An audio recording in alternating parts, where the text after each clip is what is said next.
Out of nowhere, she literally just jumped on top of my head. Hey, baby.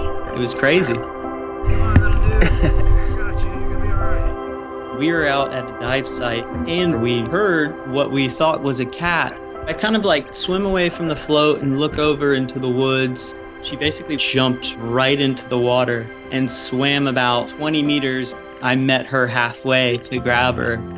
As soon as I got my hands on her, I kind of knew that we were going to add a new member to the family. Immediately when we got her back to shore, I wrapped her up in a towel, put her in the car with some AC, and making sure she was comfortable before we started the drive home. Oh my gosh, it was probably one of the most entertaining car rides I've had in a long time. She was just jumping up and down on my shoulders, or she was just sitting on the dash looking out the window. And it started to rain a little bit, so I turned on the wipers and she was just going nuts, back and forth, trying to grab the wipers. When we brought her home, they just hit it off.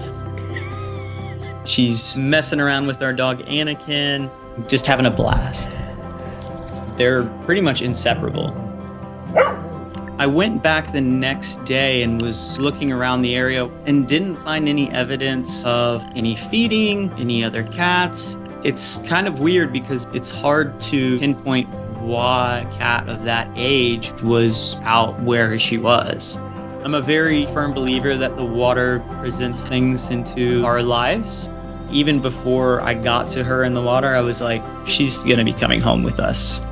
It's almost a little bit surreal. I feel like she was brought into our lives for a reason. She was put here, I was put here. The timing worked out for us to meet in the water that way. She holds a very, very special place in my heart.